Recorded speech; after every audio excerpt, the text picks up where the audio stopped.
So the Proteas are on a current break, 11-day break they took actually ultimately after the test had finished. And there's quite a bit of time off for the Proteas to maybe get themselves ready for the final test at the Oval. We know that it will be taking place on the 8th of September, so it's still a long way to go, guys, until they are ready for that. But today's show, I thought that the best possible thing to do right now is for you guys to ask us questions and do a Q&A session with us and discuss whatever you guys want to discuss. So the show is about you guys. This show is an opportunity for you guys to ask us questions in the live chat. And let's see what we come up with. There is obviously a lot to talk about with regards to preparing for the Oval. The Proteas batters have not necessarily come to the party as we'd hoped. We are also currently busy with the next issue of Cricket Fanatics magazine, which is all about captaincy.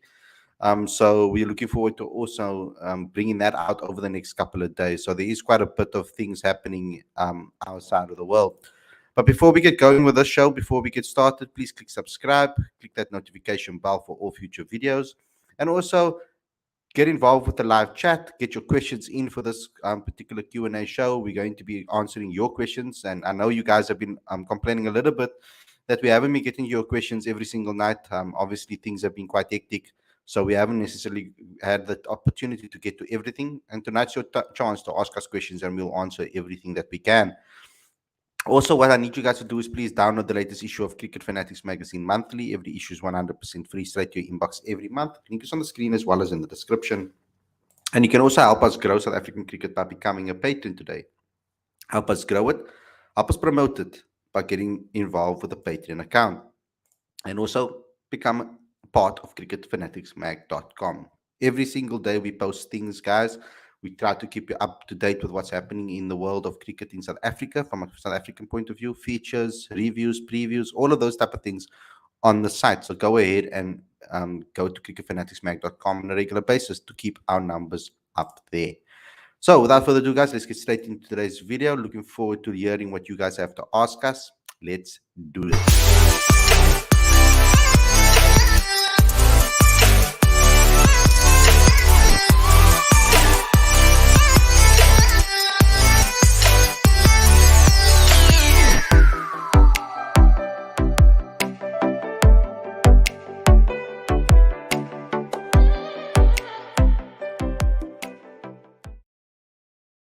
Good evening, everybody. Welcome to Cricket Fanatics Magazine. This is your daily show, your fan Q&A session. I'm your host, Khalid. This is my co-host, Aditya, and today we're going to answer your questions. So you get your questions into the live chat. Ask us as many questions that you want to. We will try to get them as soon as possible. It's very important that you guys do keep the conversation going by getting your questions in. Otherwise, basically, hey, no show. Hey, ready? So yeah, how are you doing, Aditya? Anything that you've seen in the world of cricket that you want to maybe discuss with me that you maybe saw from a South African perspective or in general? Yeah, at the moment there's quite the nail biter going on between Afghanistan and Bangladesh, and it looks like Afghanistan are going to pull off what I think is quite a remarkable victory for them against Bangladesh. They've got Najibullah Zadran here, who's just smacking it all over the park, and it's brilliant to watch. Yeah, it is very brilliant to watch. I mean, I haven't had a chance really to catch any of the other cricket so far. I mean, I know you asked me to watch the India Pakistan game. I didn't really get to watch it. I felt like so guilty afterwards, Aditya. It's like I felt like I was gonna get scolded out by you if I told you. So I just kept quiet about it. You know, there was this part at the end where in the last over they had I think 7 runs to win, and Ravindra Jadeja got out the first ball. Dinesh Karthik comes in. He he takes 1 run, gives Hardik Pandya a strike. Hardik Pandya is a set batter. Then Hardik Pandya plays a dot ball, and Dinesh Karthik says something to him, and Hardik Pandya's expression is basically just relax. I got this. And the next ball goes for six. They've won the game, and Hardik Pandya, he's looking around the crowd and he's like, "We got it." So yeah, it was serious. It was quite the atmosphere there, where I Mm. watched the game. It's phenomenal. No, that's awesome. So let's get into the comment section. You guys, there's opportunity to ask us questions and we will answer them. We've got our first one from Ikram saying, should South Africa play with seven batters for the last test? Now, this has been a point of discussion for a lot of us on the show, everybody coming with a different viewpoint. With Vian Mulder coming into the team instead of Rassie van der Dussen within the squad, it has given us extra options to maybe go with into the oval, and a lot of serious decisions and important decisions are going to be made. South Africa is currently sitting with a situation where our middle order, actually our whole entire top six, actually is in dire straits at the moment, struggling, not getting form, not performing at their top level, and it is really frustrating for many of us. Now, the first and easiest way to solve that from a South African perspective is you're not getting runs, let's throw in an extra batter. My concern there is that we will be weakening the pace attack if we do so. We might be if we get our combinations all wrong. Now, the extra batter will give us a little bit of more surety, I think. Yes, it will. But with the amount of pressure that that number seven is going to be getting in this particular match, with everybody out of form, I think it's not really going to be detrimental to South Africa as much as we think. But on hindsight, I can understand why people want to go with the extra batter. Now, I don't think it will be possible in this match now because Rassie van der Dussen is obviously injured. The only way you do that is bringing two new guys into the team, which obviously Ryan Rickles and Kyle Zondo. So that means obviously Aiden Markram needs to get dropped from this particular 11, as well as Rassie being replaced by either Ryan or Kyle Zondo. I'm more leaning towards what we had in the first game. Replacing Rassie van der Dussen's fine for me with either Ryan Rickleton or Kaya. If it was my choice, I would go with Ryan Rickleton. And then having your seven back in Marco Janssen. I think that is going to give us a extra, you could say, batting depth to an extent. And I know our batting is fragile at the moment. Um, but I don't see how one extra batter is going to just solve that instantly. I mean, South Africa has a problem at the moment that is it's deep lying. It's not necessarily just on the surface adding another batter and then our problems are solved. I don't think it's as easy as that. But where do you stand with it, Aditya? If you're 80 for 5, it doesn't matter whether you have seven batters or eight batters. Simple as that. Because if you're trying to score 350 in the first innings of a test match, then you need to have a consistent run from the top three. You need at least two out of the top four to score 50 plus, right? If you have any chance of crossing the 300 plus mark, and it should look. It's easy now to say that South Africa should probably play with seven batters, but ultimately what's going to win you is 20 wickets. And having said that, obviously it's important for the batters to score as many runs as they can, but it's like the if the top five or the top six cannot do the job for you, the seventh batter is not going to make a difference. Mm. You see, I still believe that South Africa's best chance of winning matches is with their bowlers. And I'm sure that the South African setup also think the same thing. I know Mark Boucher doesn't necessarily want to play like that. He does want to dominate with his batters, but his batters aren't in form at the moment. So we're going to have to, regardless of whether we play seven or six batters, like you say there, sorry, Aditya, is that you have to be able to start off well, get a good partnership up front. Your number three needs to put on the right runs if there is a wicket that fell, etc. So without that good starts, we're going to struggle to win test matches. Unfortunately, that is the case. Whether we play seven batters or we play six batters, I think South Africa still have the same issues. They need to. I hope this break now, 11 days away from cricket. I hope that they've now refreshed their minds and gotten themselves focused again for this match. It's the decider, and they all need to apply themselves. They are not necessary. They are not as bad as what they've performed. I strongly believe that that isn't the case. I strongly believe that they are a lot better than what we have seen from the top six. So I'm hoping that they can come to the game prepared. We've had our bowlers completely on song in the first two matches. It's time for our batters to now come to the party and contribute.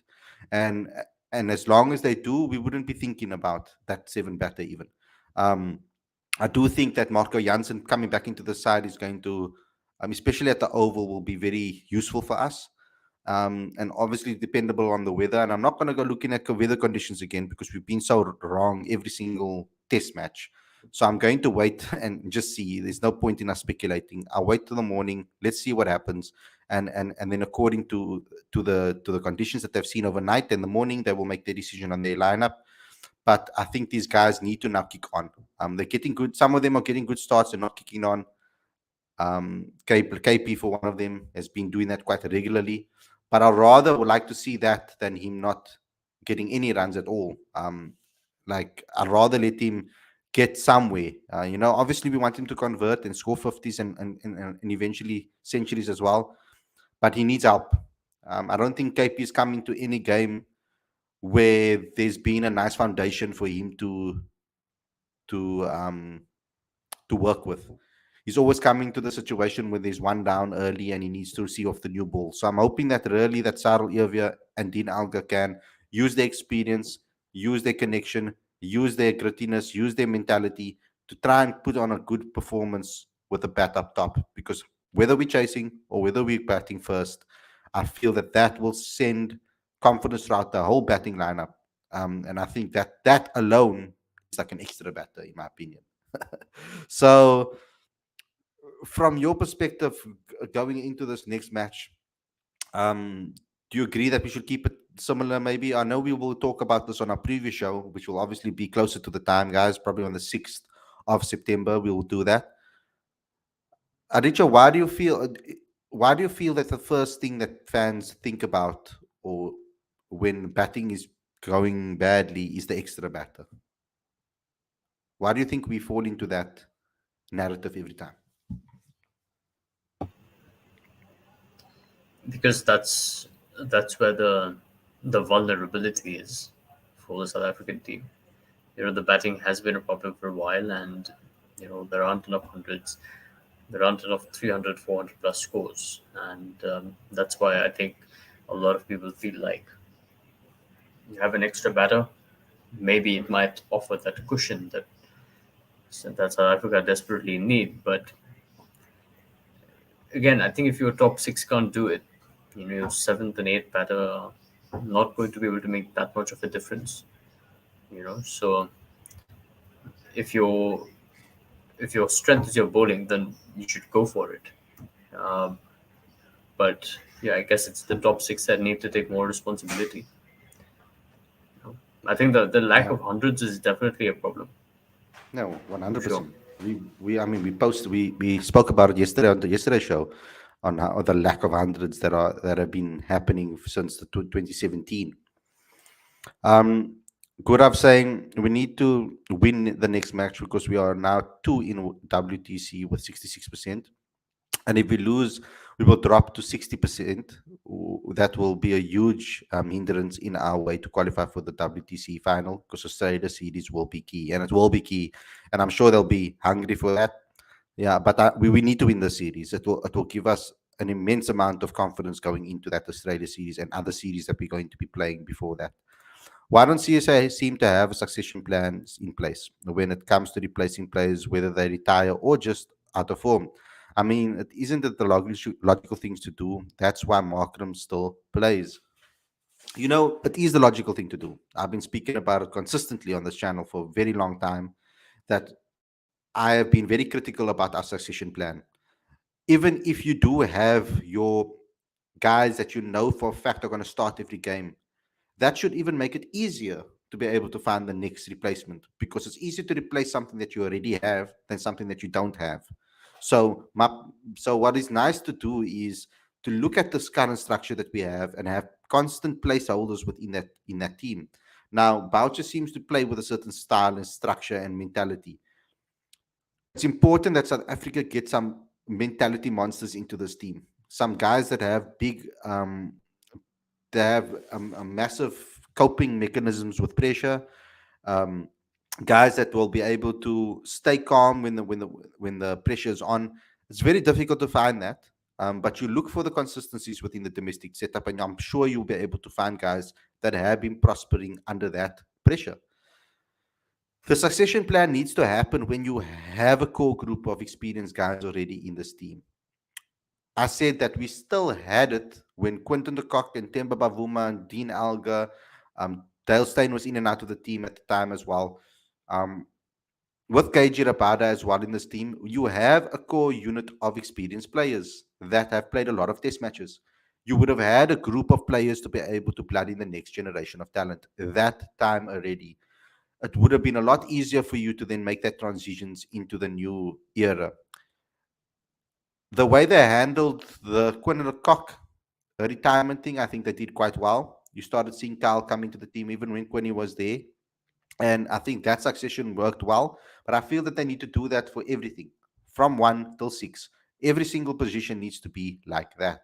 You need to know who the next generations of the talents are that will fit the the structure, the mentality, the focus, the everything, the game plan, everything that the coach wants to be able to implement in this team. So what do you think, Aditya, on this particular case? Do you think it's because there's been so many changes within? Because one of the things could also be is the amount of changes that has happened in the hierarchy in South African cricket. There's been a lot of changes within that, from directors to cricket to CEOs to many other things as well, conveners of selectors, etc. So things have shifted. But now is the time to start again, and to start putting those plans in place.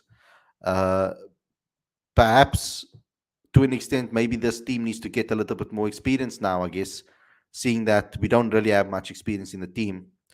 But I'm sure if we fill the correct spots, I mean, at least 1 to 3, 4, 5, at least in the batting department is enough to learn from, especially with Pavuma's return when he comes back. There'll be a lot to bounce ideas off and to learn from, and as well as in the coaching setup as well. Yes. Um, but I think the succession plan issue has been prevalent since 2012. Since Mark Boucher's shock retirement from cricket after that injury that he got to his eye. And if you look at the South African team at the time, they had to get AB de Villiers as their sort of makeshift keeper, because they felt like Quinton de Kock was not ready. And I think that's where the challenge is, right? Because your three options at the time were obviously AB de Villiers, who went on to take on the clubs, Tami Solekeli, who was considered to be an excellent keeper, but his batting credentials, I think, were in question. And then, of course, you have Quinton de Kock, who was too young at the time and hadn't got enough international exposure. And if, to me, the entire issue of succession planning started there, and it still hasn't been resolved because, to a certain degree, a lot of the people in charge are still thinking about the next Callis or the next Graham Smith or the next Hashim Amla or the next Abe de Villiers, instead of sort of living in the moment and making the best of the resources that they've got at hand. And the other thing is, when you think about the time that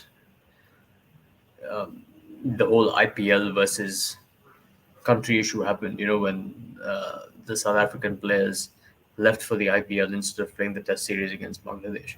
I think I think that's why South Africa can sort of use that perspective of being of blooding youngsters and giving them the opportunity to perform in these series, and then sort of using them to rest and rotate players consistently. I don't think South Africa has done that very well, because back in the day, how often were Callis and De Villiers sort of rested? You know, I think AB de Villiers played some 99 Test matches on the trot, if I'm not wrong. I think his 98 test matches on the trot, because that 99th one he went back home for the birth of his child. So I think that's where South Africa can probably learn a lesson or two, because you can't, as much as you want to have your best players on the park as often as you can, with the current schedule, or even 10 years ago the schedule didn't permit you to do that. So you have to find that balance between playing your best players and giving younger players exposure to play international cricket. So that's where I think South Africa needed to learn a few lessons, but I don't think they still have. I mean, look at the way India has sort of got their next 11 ready, right? In the absence of Kohli or Rohit Sharma. Hey, honestly, I can't even remember the last time a full strength Indian team played. Obviously, this Asia Cup is happening, but you look at the last couple of series that they played. Hardik Pandya was captain for one, Shikhar Dhawan was captain for another. We played in Zimbabwe where KL Rahul was captain. So there are so many Indian teams playing at the same time. It's hard to tell. You know, you're on mute, bro. Yeah, I think that South African succession stopped with KG Rabada, I feel. He was like the last major player, I feel, when it was like coming into an experienced team. I'm talking about a youngster coming into an experienced team around the dressing room to learn from people. I think that's the last time he actually did something like that, when blooding a player in. And probably Aiden Markram, you can say, to an extent. But I think Aiden Markram's role, because he was playing as an opener, the pressure that comes with that is not really like you are going to learn from many other people than other than Dean, who he played with as well as first class cricket. So I Oh, think that Fred was kind of the Smith. lot. Yeah, it would have been perfect for him to learn from someone like Graham Smith. But I mean, obviously, that time when Graham was playing, I mean, Aiden was still maybe still a thought. Uh, but I mean, so like it's crazy that we haven't been able to continue this. Like, I was particularly upset when Amla left, and we didn't really necessarily get a replacement in to replace him, because we knew for quite some time, for a while, we knew that Amla was declining. His career was going down a little bit slower and slower and slower. And he was getting older, and he was going about to leave. So I felt like they were confused with first KP, then Zubair, then Renat, then there was all of those guys saw time within the Proteas setup. Maybe not all of them got a chance to play for the team like Zubair Ramza did, but and KP now has. But Reinhardt was within the mix, and I thought, okay, wait, maybe they are looking at that. It just doesn't seem like they are in the right, heading in the right direction when it comes to identifying players, and identifying players with the correct mentality and with the right awareness about them, like mental awareness about them, understanding the game. Yes, that's something. There are certain techniques and things that you can learn to add to your game, etc. Of course, sports people will constantly improve until they're done with the sport. And yes, those things need to be able to be looked at. But I want young batters that are assured of themselves in their game. You know, when they fail, they get up, they dust themselves off, and they go back and try again. Not try to, if they fail, then they have to then they change everything. They should be able to. You should be able to do some sort of assessments beforehand to be able to tell if that player is good enough or not. If he has the ability, if he has the technical ability, if he has the mentality, there should be enough ways to test that in this day and age, with the way technology has changed and everything's changed. So I hope that they come with a better plan, and I hope that the DOC will be involved with regards to that, and I'm sure he will. I have faith. Will Rickleton and Zondo both be part of the third test playing Markram and Rassi? I mean, I won't be able to tell you that. You can only ask us our opinions on it. But in my opinion, I think that Rassi, um, obviously Rassi missing. I think Rickleton comes in for Rassi. I'm not sure if they will drop Markram at this stage. I don't think they would want to change too much. I think that will probably be one of Markram's, like, I think from a fan's perspective, they'll probably say that's one of his last chances to show that he can do something. But let's see what happens in the final match. You people say Harmer in, huh? Also in UK, you always win the toss. choices to bowling. Huh? I don't understand. I don't understand the question. Maybe try and ask us again. Oh, okay. No, We, no. He meant. Sorry, let's go back to that. People say Hammer in, Jansen out. Is that wrong analysis? Also, in the UK, always win the toss and choose to bowl.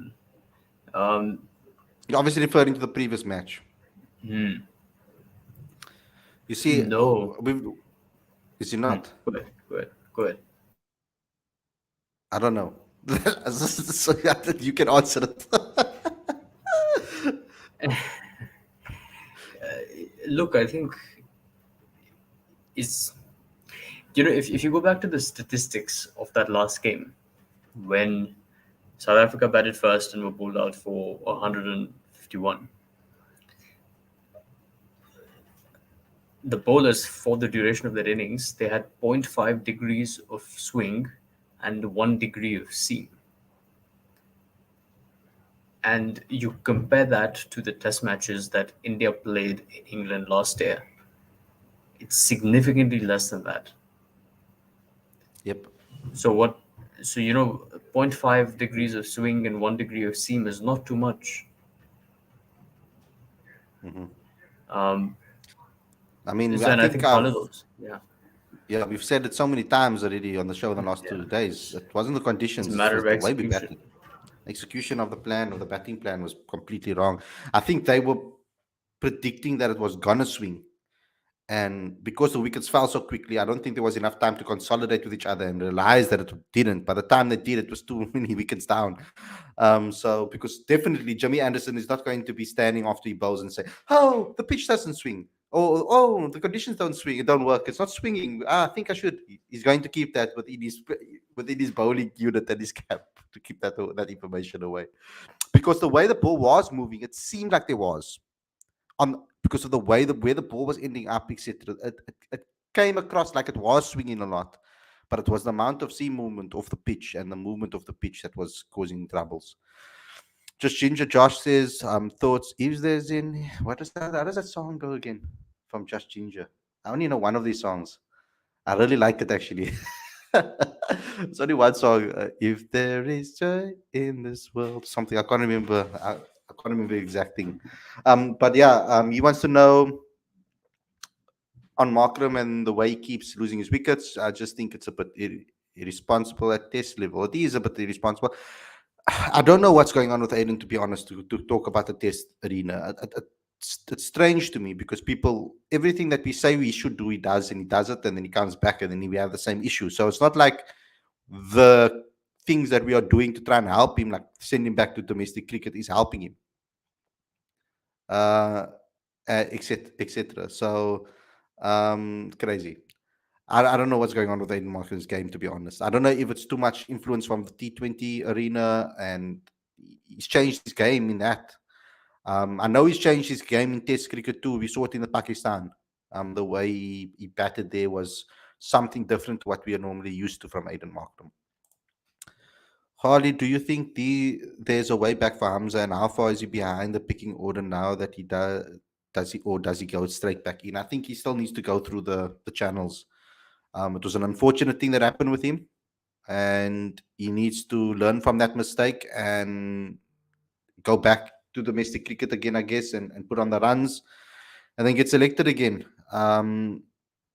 Because at the moment, I don't think there's anybody that has cemented that number 3 spot, even KP. I think KP still needs to cement that as his own by scoring some big runs for South Africa to show that he can do it, because it's pointless just scoring the runs. It's also important to score big runs that win you games as well.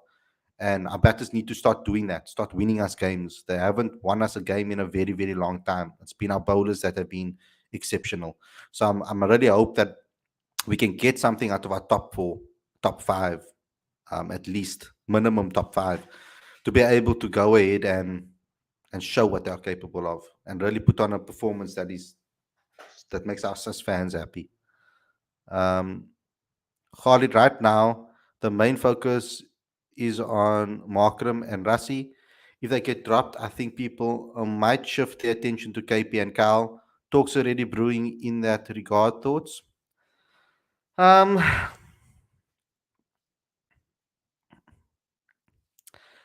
that would most likely, I mean, I can see that happening, them shifting up as a result. Um, I guess the people will be obviously focused on them performing because they are the new guys in the team, and I get what you're saying. But I do think we need to be a little bit patient with KP and Kyle. They've shown proper signs. Like 100 in New Zealand is a proper sign that you deserve a spot in the team.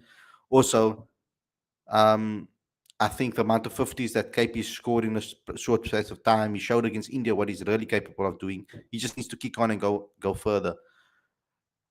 I think this is a matter of going back, reflecting, looking at the tapes, seeing what they did wrong.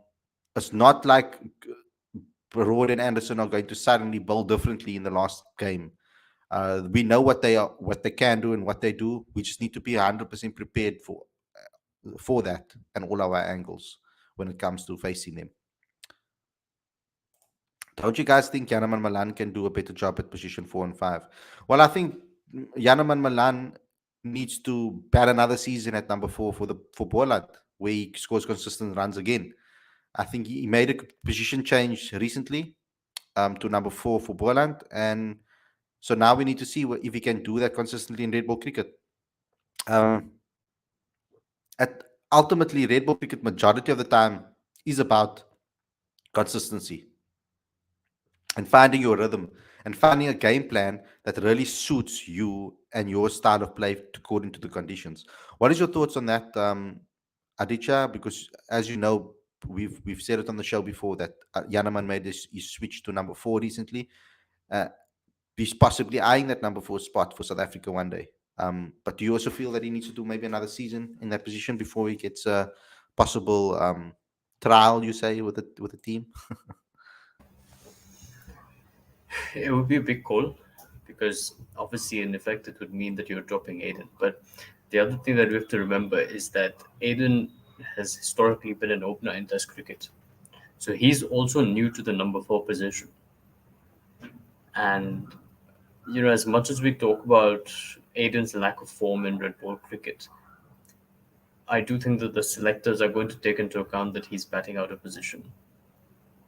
He's not used to batting at number 4 in Test cricket, internationally at least. And can Yaneman do a better job? I don't know. It's hard to tell. Um, Mm. he's obviously a very good player, and show that in time he'd be effective. But yeah, um, I support Aiden Markram's support in the Test team. And as much as we say that, he needs to score runs, there's no denying his quality. But we also have to recognize that he probably hasn't played as much red ball cricket as he needed to, otherwise he should have.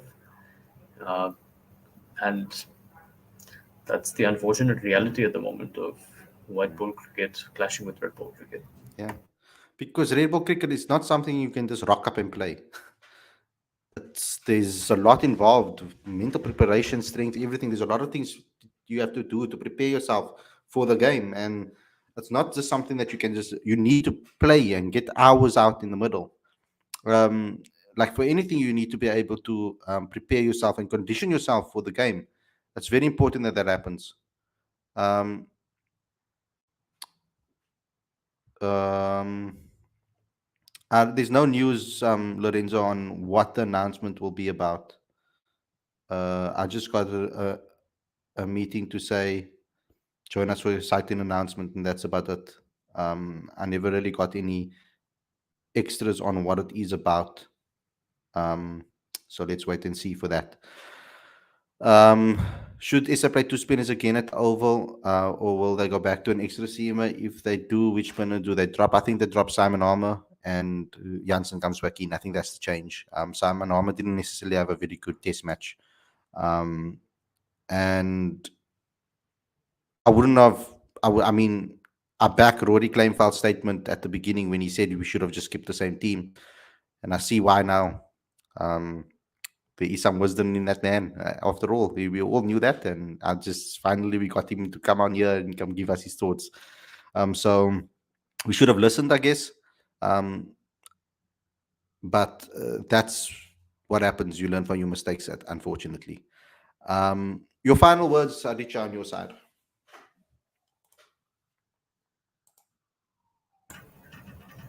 Yeah, it's going to be a long break for South Africa, up to the next test, and I hope they utilize it well to refresh themselves mentally and physically, um, and hopefully, they rock up ready to win that series.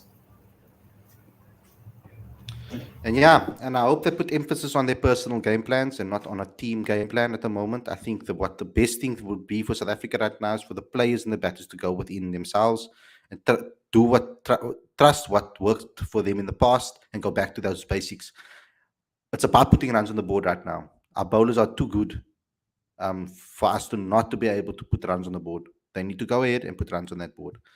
Guys, thanks a lot for tuning in. I hope you guys enjoyed the episode. Don't forget to smash the like button, do all of those things, subscribe to the channel, click that notification bell for all future videos, and also subscribe to everything that's in the live chat, including our Patreon accounts and our magazine. Please go ahead and do so as well. Leave your comments in the comment section after this video is live afterwards as well. It's very important that you guys comment there too. I'll try to reply to as many comments in the comment section when I have the chance. Thanks a lot for watching, everybody, and we'll see you guys again tomorrow with another daily show. Stay safe, enjoy the rest of your evening, and we'll see you guys very, very, very, very soon. Take care, everybody. Peace.